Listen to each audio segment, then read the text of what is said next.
Тя е за първи път в Банско, дойде специално да поздрави парада. Искам да ви представя Инна Майджар, председател на Асоциация по феншуй, госпожа Наталия Бандаренко, която е собственик на 5 списания за архитектура и знае всичко за архитектите в света.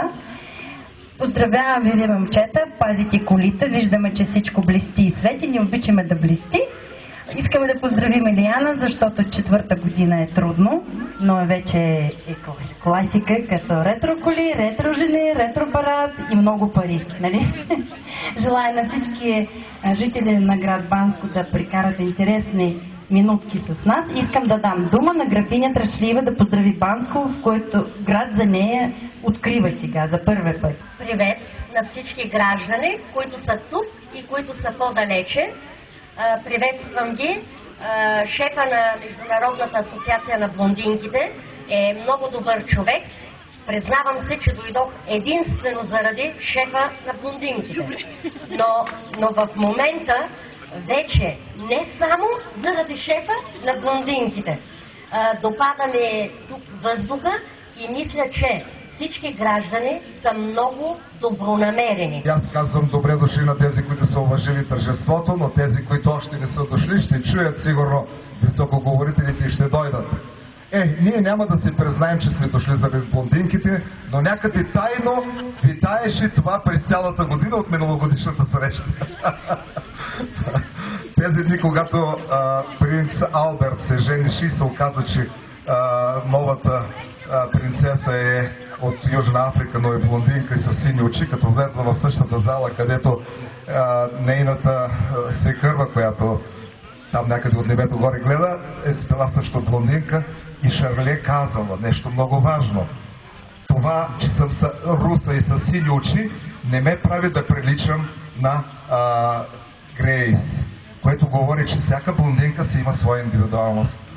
Много сложно е, ретро, нищо не разбрах. Блондинки, кой искаш? Да на другите са ме разбрали. Я ще помоля Борислав Моребенов, председателя на автомобилния клуб Пловдив, да дойде, защото по-добре от мене може да представи това абсолютно бижу, защото то не е само автомобил мини, но отзад има нещо, което е ново и невиждано до сега. Заповядай, Бориславе.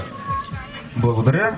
Това е автомобил Rover Mini Cooper, който е юбилеен, е произведен 1999 година, в чест на 40 години от произвеждането на първия Мини Купър 1959.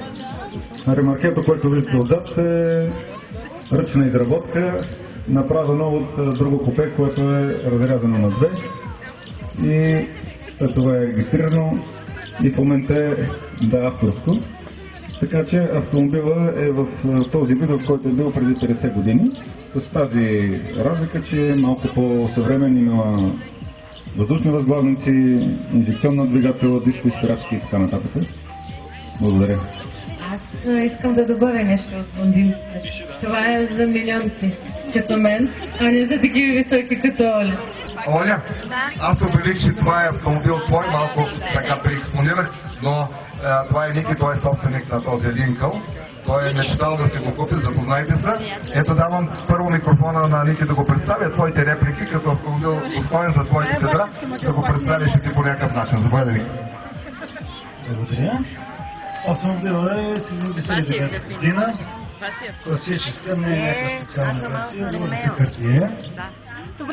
6600 кубика.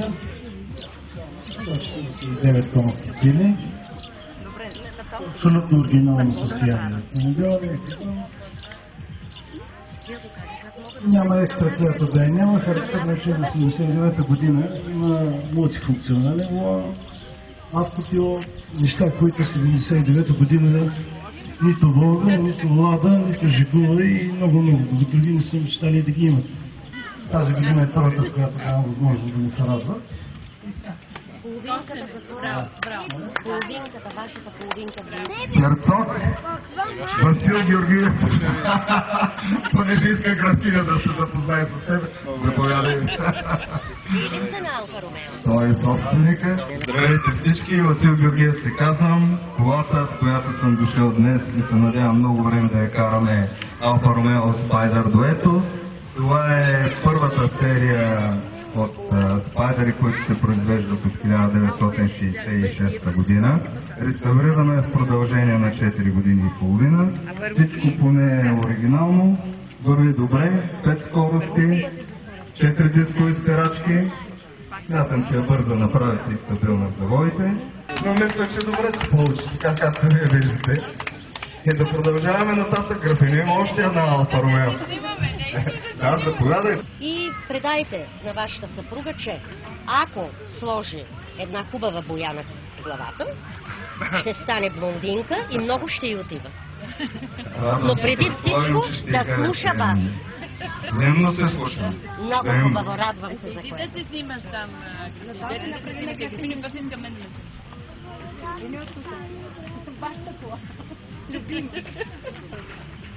Благодаря, тя е в типичния цвят Алфа Росо, по-тъмното червено, за разлика от Ферари.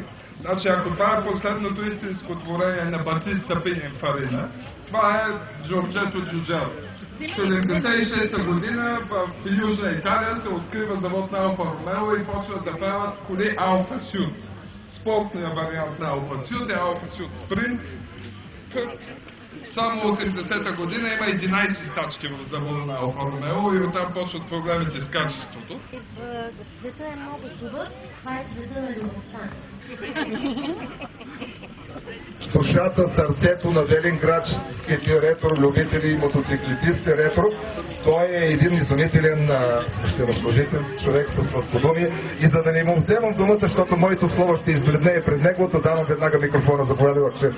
Аз специално тази година съм се представил с един военен мотоциклет. 51 година, първия следвоенен модел на М61, 650 кубика. Мотоциклетът е закупен от Видин. 2 години се възстановява и сега е в този вид. С него се пътешества, пътуваме и наистина мотоциклет е в движение и няма никакви проблеми.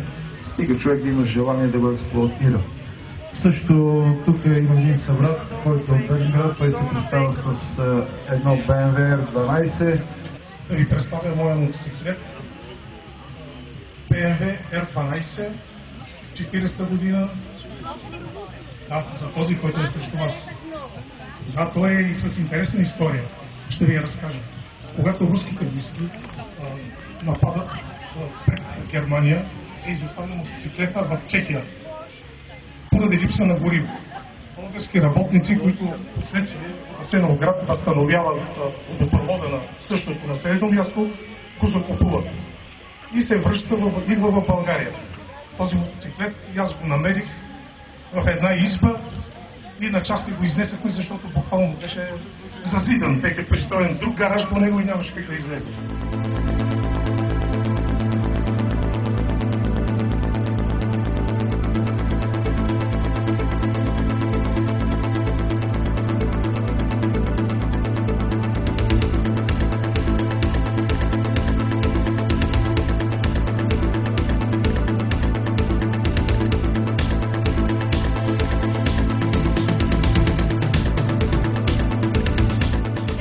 Колата е закупена преди 10 години от Германия,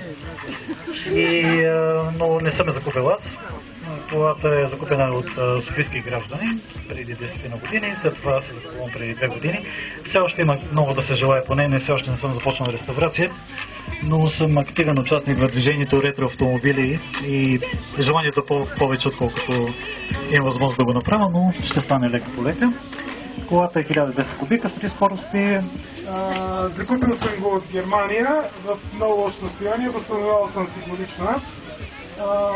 Да спомена само, че участвам вече за 3-ти път в Банско и съм много благодарен на Вила Рока най-вече, че ни поканва и за тяхното гостоприемство и като цяло се радвам за това, че Банско ни приема по този начин.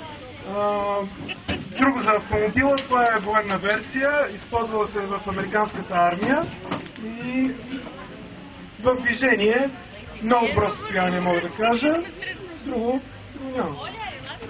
Вече в историята на автомобила има, че графина се е возила от него. Това е биографията на джипа, ще го сложим.